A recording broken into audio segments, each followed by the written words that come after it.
This podcast is part of the Deluxe Edition Network. To find other great shows on the network, head over to deluxeeditionnetwork.com. That's deluxeeditionnetwork.com. Kindness. We see it all around us. We see it when someone pays for someone else's coffee or holds the door open for another person. We see it in the smallest of gestures, like a smile or a kind word. But it's different when we turn on the news or social media. Oftentimes, what we hear about, what outlets are pushing, is the opposite of kind. Welcome to the Kindness Matters podcast.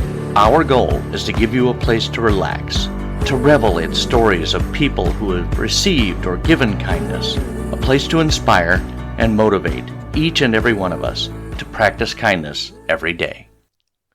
Hello, everybody, and welcome to the Kindness Matters podcast. I am your host, Mike Rathbun. Before we start the show, a little housekeeping here. Don't forget to go over to deluxeeditionnetwork.com/podcast of the month to check out their podcasts this month in February. First up is Friends Talking Nerdy, and also Films and Fermentation. One more thing, if you know me at all, you know how much I love my coffee. I mean, I go to bed at night, and the whole reason I go to bed is so I can get up in the morning and have coffee. And that's why it made sense for me to partner with Coffee Bros. Coffee Bros sources seasonal, award-winning, and specialty coffees focusing on high-scoring and high-quality blends, espresso roasts, and single-origin coffees, which are all small-batch roasted. You can experience complex taste notes from fragrant and aromatic bold to rich. And the other thing I like about them is that they are a two-person team, a brother team, hence the name Coffee Bros. They roast all of their coffee in small batches out of their New York City roastery. So if you go to my website, or if you look in the show notes on this episode, you'll find a link. If you go to that link and you buy some coffee, use the promo code KINDNESS10 at checkout, and you'll receive a 10% discount. Thanks for checking that out, and now, on with the show. Hello, everybody, and welcome again to the Kindness Matters podcast. I have the coolest guest today. She is an artist in cultural practice. Yes. Did I do that? Beautiful. Yes, I nailed it. From the UK, her name is Sarah Dixon. Welcome to the show, Sarah. Thanks, Mike. And this is so cool. I really love what you do. You're an artist, you're a creator, you're a designer, you're a ritualist, you call yourself a feminist, and you're always examining thought patterns and cultural behaviors in yourself and in society to create new modes of relating, new cultural practices and habits. And I think it's so cool. Let's start at the very beginning, as Dame Julie Andrews would say. Do we call her Dame? We could, I think, yeah. I think that's a thing. Oh, okay. I didn't know if that was an actual title or... What do they call women who have been knighted? I don't know. I don't know. I mean, you know, you have Sir Patrick Stewart and so on and so forth. But I don't remember that they do knight women, right? I think it's. It could be Dame. Yeah. There's quite a lot of Dame. We'll go with Dame. Yeah. Boy, that didn't take long for my little golden retriever mind to just take off on a whole other direction. So now you were born in London. Yes. And you were raised in Cyprus and the UAE, right? Correct. Not your entire life, but in your childhood. Yes, we lived in Cyprus when I was quite little, and when I was 8, we moved to, or just turning 8, moved to Abu Dhabi, and then later in Dubai. We were living there. Wow. And your artist self has been around since you were little. I would say, yeah. Correct? Definitely. Okay. But you didn't necessarily always know that you were going to be an artist. I think I'm a polymath, so I'm interested in everything. And as a child, I was especially interested in nature. So the joy of growing up in Cyprus in particular, and being in the Middle East, in the United Arab Emirates, there was a lot of access to seeing snakes and caterpillars and bugs of all kinds and wild animals. And we had a lot of freedom to explore that. So I was very nature oriented, and I thought of myself doing science. And that's actually what I did initially. I did study biology and at university once I left school, and but the art thing was always there as well, and this creativity. So in the end, that's won out. Yeah. Nice. I think a lot of times science and art kind of commingle, don't they? I think that's how it all started, really, culturally. You know, that's how there were people who were just experimenters, let's say. Like Da Vinci is like the obvious, very classic role model for that. Sure. And there was study of anatomy, there was study of the body, you know, to be able to paint well. So this idea of trying to study life in order to copy life or create some kind of image about life, you have to really examine it, and that brings in the science side of it. Absolutely. But now a lot of your work revolves around, do I want to say it that way? I don't know if I want to. Iconography. Yeah, that's right. And that has to do with your experience with the church, correct? Yeah, so my mother's Irish, and she was raised as a Catholic, although she wasn't practicing when I was a child. She doesn't practice, but she was raised in that culture. And so she had quite an affinity to love churches. She really likes that kind of experience of going into a church. And being in Cyprus, the churches there are really beautiful and very, it's a very powerful experience, because you're outside in the hot sun and it's dusty and, very closed, and you go into a little church, and there's churches all over the island, really ancient ones, really old. And they're like caves. They're like really dark, and there's this rich incense and gold everywhere and very, very old paintings. So there's this very powerful, immersive experience to go inside a church in Cyprus. And I think that left quite a sort of visceral impression for me. And later I studied icon painting in from a Greek Orthodox design perspective. And that really informed how I understand art, because it's treated in an extremely different way from the way that Western culture thinks of art and artists. Oh, really? So we have the idea of the genius art, Da Vinci, like, wow, a genius is born, and then they're just sort of naturally fantastic, and then they're famous and they sign everything. And there's this kind of individual. In icon painting, you do not sign your name. You always copy what's gone before.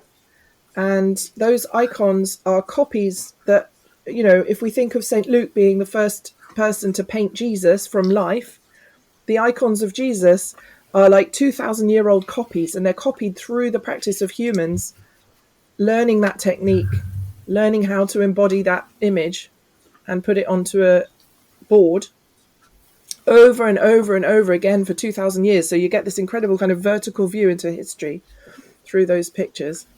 It's a really different Wow. concept. Sure. So in your eyes, is iconography the same thing as art? Or is it different? So I think there's something about scale. So if we zoom out of the planet, okay, we can say everything that is made out of pigment and tries to represent something for humans to look at is art. But we can zoom in and say, well, if we look at different cultures, they're going to say very different things about what those images mean and what they're for and what they're called. So even the word iconography, icon is the picture, and the icon is like the God image. And then graphic is actually writing. So they say they write icons. They don't paint them, they write them. So already we've got a really different kind of idea of what that is. So I'm not sure how translatable it is to say it's all art. Like, we can say that from some perspectives, but not all. And that's what this idea of like intercultural understanding is about. It's like some things don't really translate. You have to be in that culture to really understand what that is. Sure, absolutely. Yeah, and I think of, like, I was also raised Catholic, and every Catholic church has. I don't know if every Catholic church has this. I don't know, Yeah. but along the walls they'll have like the 12 stations of the cross, and they'll have little depictions Yes. of each step of the way. Is that iconography, or is that art? To me, it's art. And I think, Okay, all right. And it's all a little different, it's not the same, I don't think. yeah, In the different churches I've been in, they've been different, but they are different, but they're telling the same story over and over. So there's kind of a motif, like a story. And actually, we do see that right. in Western art history. There's all these sort of stories that get repainted and retold in different ways by different artists in different times. So there is this kind of echoing and copying and repeating happening. But there's also come in for us the idea of originality and actually trying to show your worth by being different from everyone else and trying to find something new. That's a different kind of way of approaching art. Got it. That makes sense to me. Which, I mean, that in and of itself is amazing, because it's hard to make sense to me. So let's talk about the work that you do now. Yeah. You've got several programs. Yes. And okay, here goes my brain again. So I was reading on your biography that your work had been on a cyber bus in Moscow? Yeah. How did that come about? And what type of work was it? That was a film that I made, and it was filmed on Super 8, which is this very old, like 60s home video. So you get these little... I used to play with Super 8. Did you? Great. Yes, so you know what I'm talking about. So you have these beautiful little rolls. They last about 3 minutes. And it was a festival. There's these festivals for Super 8. And you get a roll of film and you shoot the film and you don't know what the outcome will be. They just screen it at the festival. And so I made this film. It's called Goblin Market. It's still on YouTube and Vimeo. And it's a retelling of the story Goblin Market by Christina Rossetti, who's a poet, English poet. And she tells the story of two sisters, and they're tempted by goblins with fruits and stuff. And it's quite a slightly gothic story. Anyway, I made this film. And then, when you make an artwork, sometimes you put it out in the world and then you don't really know what will happen. Like it can kind of go off. And somehow it ended up being selected for some kind of film show in Moscow on a bus. And they called it a cyber bus. Oh, for crying out loud. Early internet, and they were excited that they could go on the internet on the bus and show films from all around the world. So it was kind of a little gem of a moment that happened that was completely unpredictable, from what you make. How incredible. That's so fun. Yeah, I mean, you make these things, this art or what have you, and you put it out into the universe, and you never know. Next thing you know, you're on a bus in Moscow. Yeah, exactly. That's brilliant. Yeah. Okay, so back to what I was... Good Lord. So you have a number of opportunities to work with different artists and different people. Mm-hmm. You have the 100 Goddesses Project. Yes. Yep. Brilliant Women and Girls, the Women's Art Activation System. Is that just WAAS? Is that how you pronounce that? We call it WAAS. WAAS? Yeah, that's the one. The WAAS. Yeah. And then you have more personal opportunities, the heirloom coaching, which I think is just really cool. Yeah. What is what is your list of top 10 things that you would like to accomplish with your artwork? Wow, that's such a good question. And it doesn't have to be a fast 10. Because it's not just one thing that you're hoping to accomplish. No, that's true. So it took me a long time to understand myself because I was going in so many different ways. And I slowly started to make sense of who I am.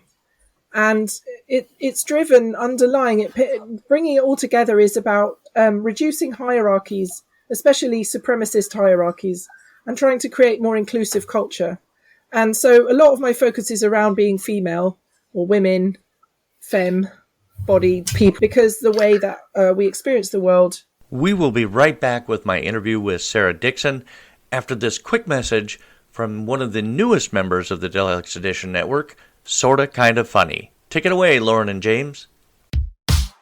Welcome to Sorta Kinda Funny. We're a comedy podcast, brother and sister duo, where we take your guys' embarrassing moments and stories and turn them into humor, because life's about laughing at yourself, and we are sure gonna laugh at ourselves. I am James. I am your main Mac Daddy host, and I'm also joined by a loser. Go ahead and introduce yourself, loser. Go ahead. Don't be shy. This is Lauren. Give it to them. Absolutely. Baby. Absolutely. What did you say? Also, we sing a lot, so if you haven't listened to this first episode, I'm sorry. We have new episodes available every Thursday and would love nothing more than to hang out with you. Does that sound too desperate? Yes. Okay. Check us out wherever you listen to your podcasts, and we'll see you on Thursday. And as always, text me if you want to hang out. Bye. There's quite a lot of stuff that goes on that is problematic and basically unfair. And so I like to try and push back against that. And, so one project I'm working on, one thing that I would love to have as an impact, in my lifetime is this project. It's about birth histories. And this is a project with the WAAS, with my partner, Sharon, Bennett. And the idea is that we start putting the story of birth into museums. So that when you go to a museum, in our local museum where I live in the Cotswolds, we have the history of the lawnmower, because the guy who invented the lawnmower came from here. And we have the history of the woolen mills that created a lot of wealth for the area, and the history of sheep. And we have an author who wrote a book about it. But we don't see what women were doing, and it's like, well, they were having babies, so let's put that in. So we've started projects around that. And that, for me, if we could start to see that, it's the idea of the cultural shift is that we kind of integrate a bit more of a wider perspective on what's important in history. And to have that, to me, would just be completely awesomeness. Just to allow a more kind of complex understanding of the world. Like, it isn't just about lawnmowers and wealth. It's also about how did people give birth? How did a lot of women died? We know that story. We all know about, dying in childbirth. That's a thing. Or babies dying a lot. But we don't see it actually told. We just hear that tiny little piece of information. If we can grow up going into museums, because I didn't know much about pregnancy or birth until I was actually pregnant and gave birth. So it's like, what culture am I growing up in that I don't know this? It's weird. So I want to shift that. That's one example. There is no instruction book for that, is there? Well, there is. We just don't get to hear about it. We're kind of told that it's private, it's personal, something that we don't need to know about. It's not of interest to anyone. Sure. Of interest to anyone, but the dominant story is it's not of interest. And that's anytime you watch a movie or something about times past, it's like, this woman is pregnant and this woman has given birth. Yeah. And there's really not a lot about what goes into it. You hear people say, women have been giving birth for generations. They'll be out working in the field and pop out the baby and keep working. And But yeah, you're right. They don't. There really isn't any kind of discussion. Yeah, exactly. It's not, and the complexity, it's so different for so different people. Some people can do that and have loads of babies, or have a baby and go back to work really fast. Others, it absolutely destroys them. And they have such unique. It's so complex, and we don't get that in the culture. We just learn it through direct experience. I want to see that much more awareness around it, really, and so that we can just say, this is what it's like to be human.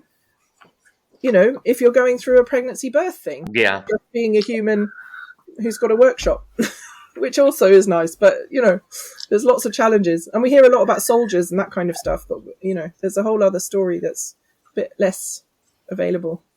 Right, the men who created the woolen mills, but not much about their wives or girlfriends back home. Bearing their heirs to the woolen mill industry. I really love the other one, and I don't know why I'm so fascinated about this, but can you talk to me about the heirloom coaching? Because for some reason that just sticks with me. Yeah, this is also connecting to the idea of history and stories and heritage, but on a really personal level. And it also brings in what a big part of my practice, which is about animism, which is the investment into all things of some kind of meaning. So all objects have some kind of life to them in some way.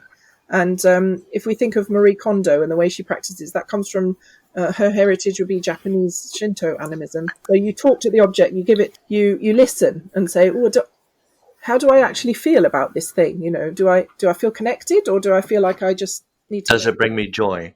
Yeah. And so the heirloom coaching is something like that. So we have these objects we inherit. Sometimes we didn't really want them, or we kind of did, but they don't actually fit with our life, or perhaps we got, didn't get something we really wanted, or whatever. Like there's all these kind of ephemera of the ancestors, the people who died, who lived before us.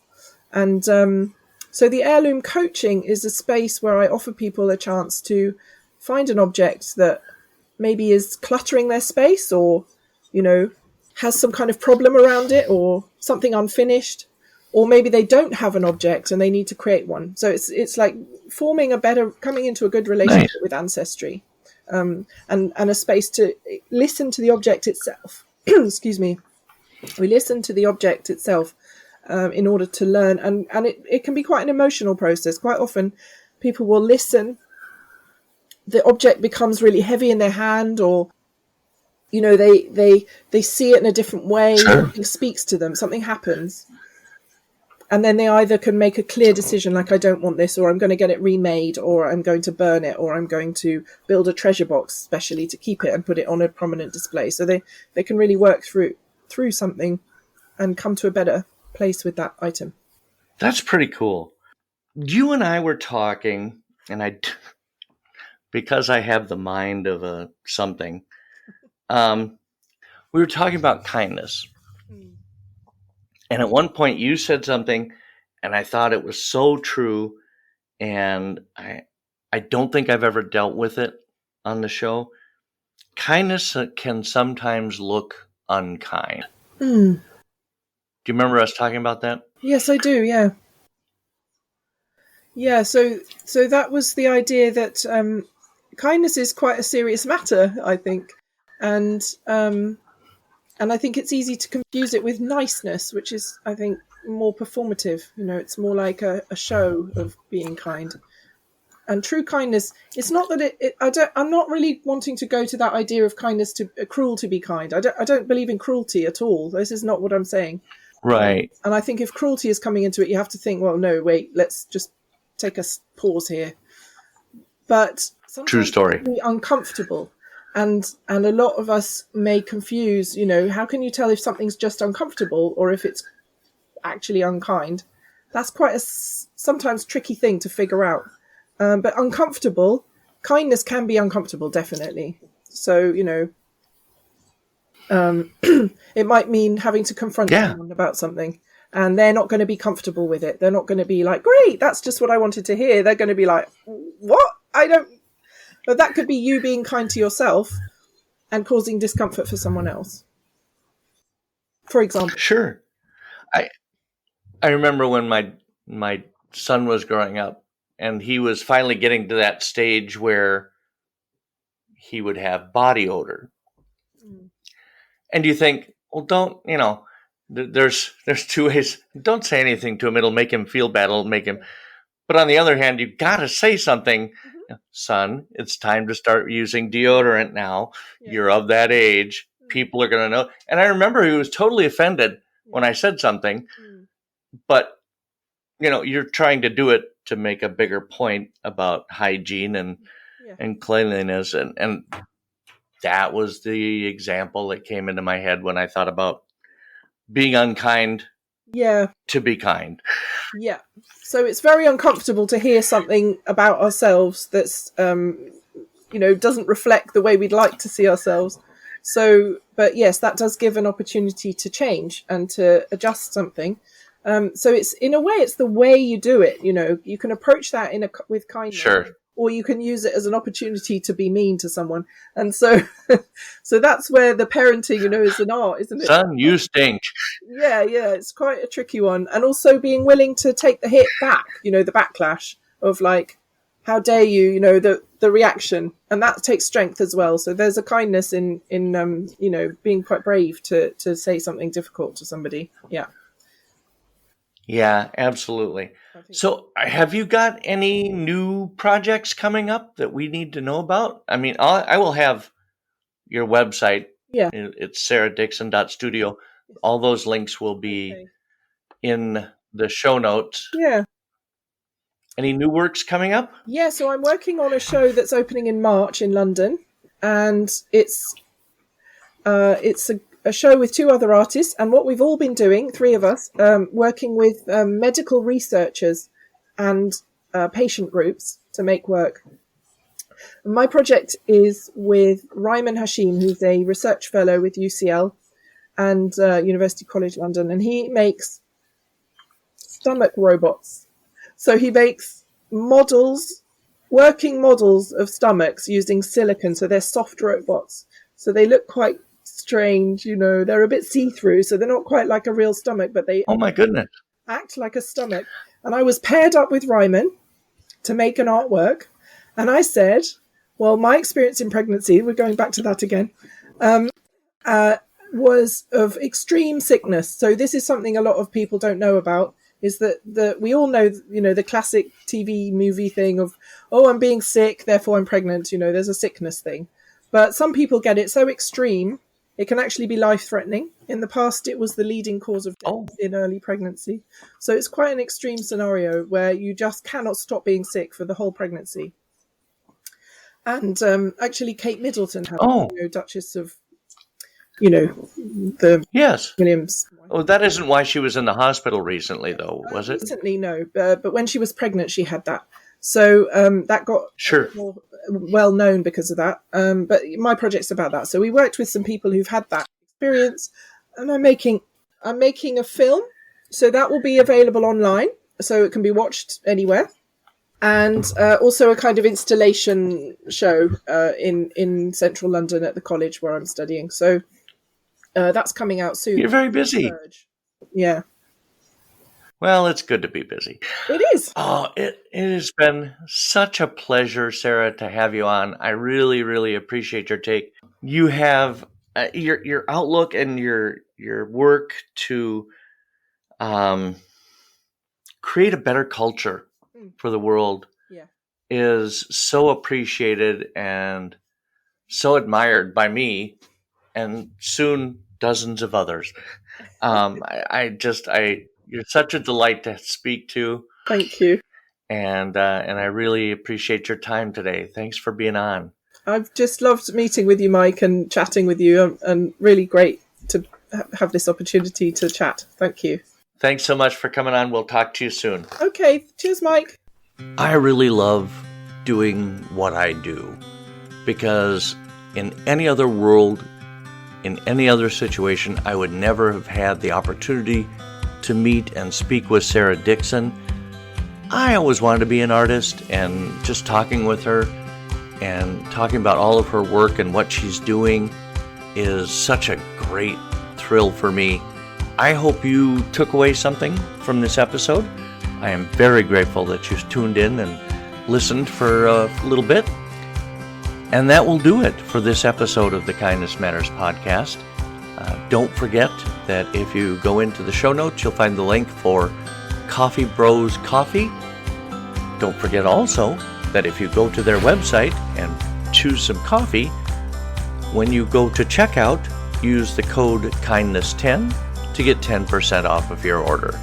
I will be back next week with a brand new episode, but in the meantime, be that person who roots for others, who tells a stranger they look amazing, and encourages others to believe in themselves and their dreams. You've been listening to the Kindness Matters podcast. I am your host, Mike Rathbun. Have a fantastic week.